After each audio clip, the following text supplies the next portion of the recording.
Ser podcast. Esto es Acontece que no es poco, y yo soy Nieves con Costrina, la que te lo cuenta en cuanto te descuides. Cada fecha esconde grandes historias minúsculas, o no. A veces guarda pequeñas historias con mayúscula. Aquí te dejo escuchando una. Hola Nieves, buenas tardes. Buenas tardes, Carlas, ¿qué tal? Hola, hoy va fuerte esto, porque la historia, no nos cansaremos de repetirlo, tiene algunos episodios que parecen más propios de cine gore, de algún guionista de estos de mente calenturienta. Parece más propios de eso que no de la condición de seres humanos, ¿no? Pero es lo que hay.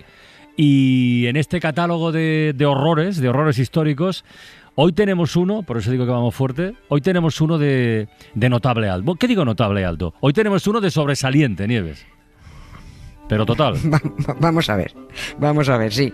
A ver, dije hace poco más de un mes que teníamos que hablar un día de un asunto papal muy extravagante, ¿no? Y macabro, sobre todo es un asunto muy macabro. Sí. Es un episodio más antiguo que la tos, cierto, porque estamos hablando de finales del siglo IX, pero muy ilustrativo de lo que en realidad es la Iglesia, que es una institución absolutamente pervertida que ha alcanzado a lo largo de los siglos, pues por lo que ya sabemos, un poderío económico y político tal, que ya no hay marcha atrás, ¿vale? Hay que aceptarlo, ¿no? Pero es que no parece importar que sus cimientos sean la corrupción, sean el asesinato, el poder, el dinero y la degeneración, como vamos a demostrar, ¿no? Lo que contamos hoy se conoce con varios nombres. Se conoce como el Sínodo del Cadáver, el Sínodo del Terror, yo lo conocía así, del terror, ¿no? Exactamente, sí, el concilio cadavérico también. Y que todo esto, fíjate que suena a película de serie B para la noche de Halloween, ¿no? Pues no, ocurrió. Otra prueba más que confirma el tópico que dice que la realidad supera la ficción.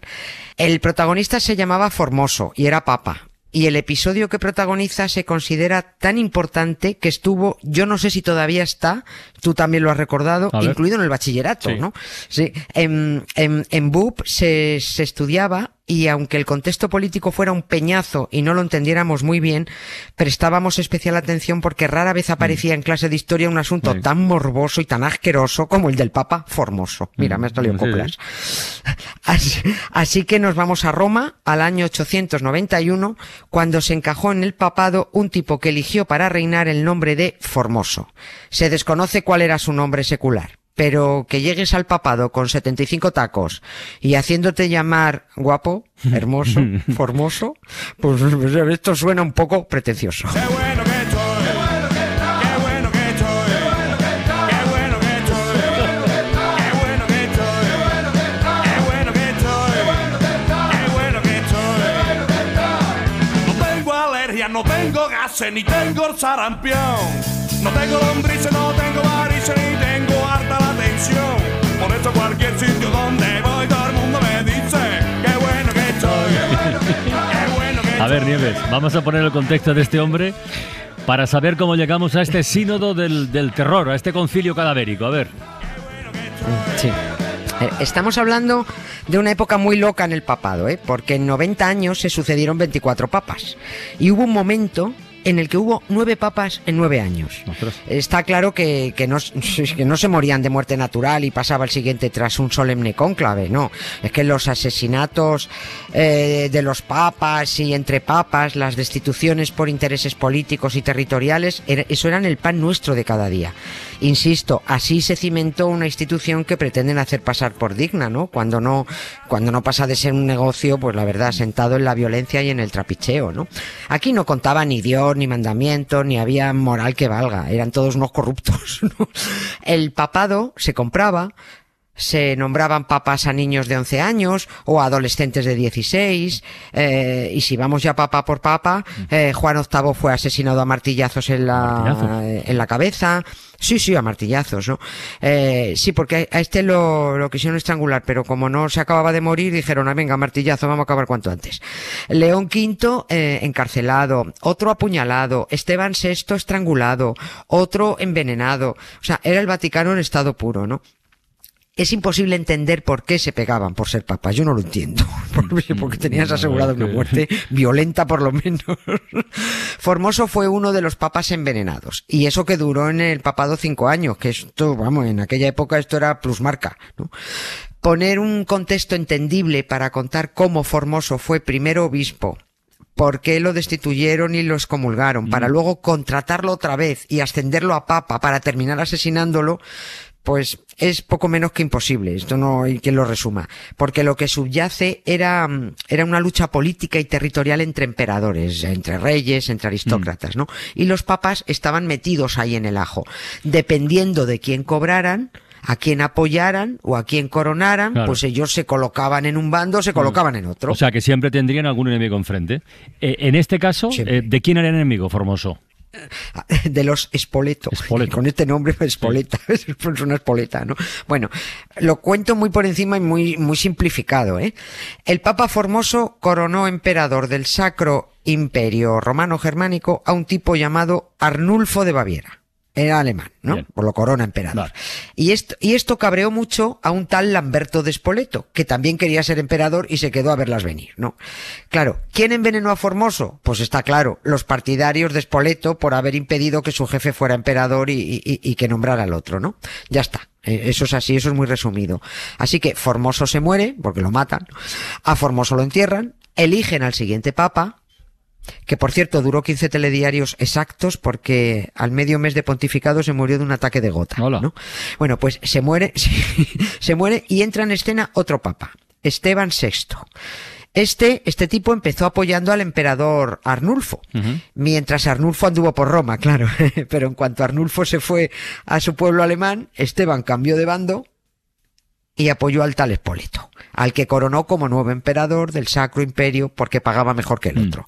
Esto era el papado, y esto era constantemente, ¿no? Y Spoleto, que estaba muy cabreado y ahí tenía la ira dentro por no haber sido nombrado emperador en su momento, quería venganza con Formoso por haber apoyado al otro. Pero estaba muerto. Pero quería una venganza... Ya, ese es el problema. Que él quería, pese a que estaba muerto, una venganza estentórea y ostentosa, ¿no? Me recuerda a Jesús Gil cuando decía eso de ostentorio, ¿no? Bueno, pues el emperador Lamberto de Spoleto quería declarar nulo el pontificado de Formoso, pero no lo podía hacer él, tenía que hacerlo otro papa. Así que Spoleto llamó a capítulo a su aliado, al Papa Esteban, y le dijo, a ver, ven aquí, majo, quiero que borres del mapa cristiano a tu colega, que le montes un juicio y que le despojes de sus atributos papales. Pero si está muerto y enterrado, ¿no? Dijo el Papa Esteban, ¿no? Dice, me da igual. Lo desentierras, lo sientas en el tribunal y lo juzgas. ¿Te vale? ¿O te vas a hacerle compañía tú mismo? Y bueno, lo que viene a continuación es el proceso a un cadáver.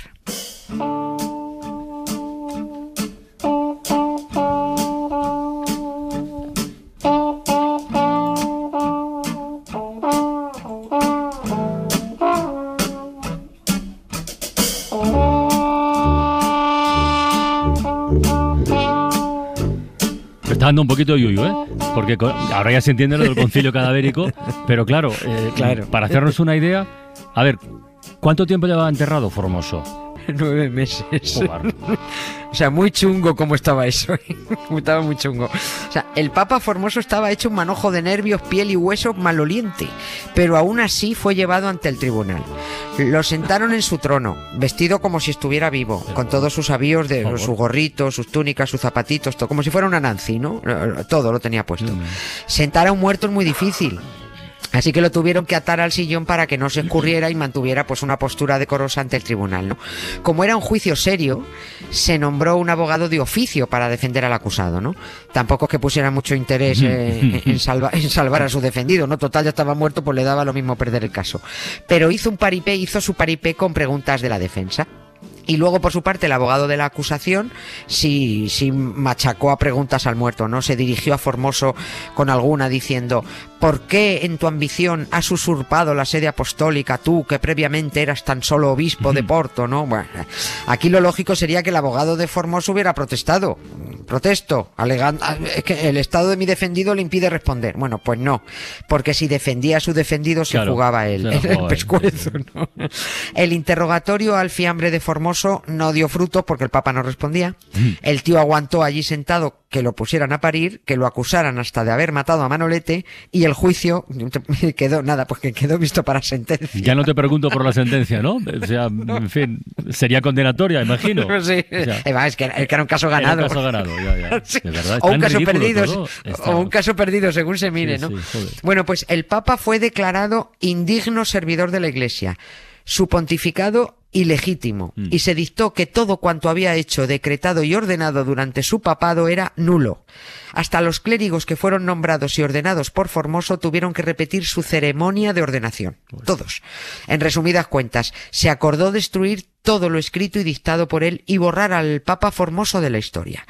Y este fue el famoso y extravagante concilio cadavérico o sínodo del terror, que lo mismo da llamarlo de una manera o de otra porque son la misma cosa. El sínodo, un concilio, es una reunión, una asamblea de autoridades eclesiásticas, ¿no? Pero bueno, es un episodio, lo estamos contando así, pero es un episodio que fue clave en la historia, ¿no? Bueno, el emperador, el vengativo Lamberto de Spoleto, quería que se condenara de forma pública a Formoso, pero con toda la solemnidad del derecho eclesiástico, con toda la curia papal delante, con todas las autoridades de Roma, ¿no? Y realizada la condena verbal y documental, pues llegó lo bonito, llegó la performance, ¿no? A Formoso lo despojaron de las vestiduras, dejaron al Papa en pelotas, que ya ni siquiera estarían ahí, supongo. Le quitaron el gorrito y todos los símbolos de su reinado, que qué asco. Y lo único que le dejaron puesto fue el cilicio que Formoso llevó en vida y con el que fue enterrado. Eso dijeron que no se le quitaban, que les daba mucho asco, ¿no? Le cortaron los 3 dedos con los que impartió bendiciones, los quemaron y los arrojaron todo al río Tíber. ¿Pero queda algo de este hombre o no? Bueno, sí, quedó algo. Lo que quedó de Formoso fue arrastrado por las calles de Roma, encima, quemado, sí, también, y arrojado al río Tíber ante una multitud encantada con el espectáculo, porque una ejecución de un muerto es de lo más divertido, ¿no? Un pescador rescató los restos, los enterró y unos meses después al que le tocó cascar fue al otro papa, a Esteban VI, ¿no? Y entonces ya corrió turno y pasó el siguiente papa, que fue Juan IX, que recuperó los restos de Formoso, rehabilitó al papa y a su pontificado y prohibió juzgar a personas muertas, porque además de oler muy mal es una soberana gilipollez, pues sí, ¿no? Ahora bien, lo que rescató a aquel pescador de las aguas del Tíber era la piltrafa del Papa Formoso o era cualquier otro, porque es que tirar al Tíber era deporte nacional en Roma, ¿no?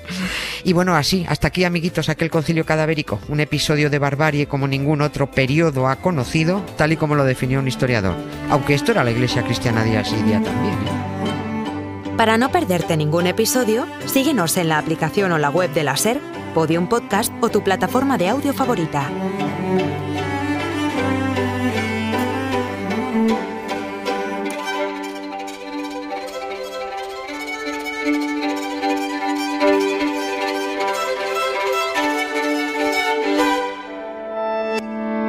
Cadena SER. La radio.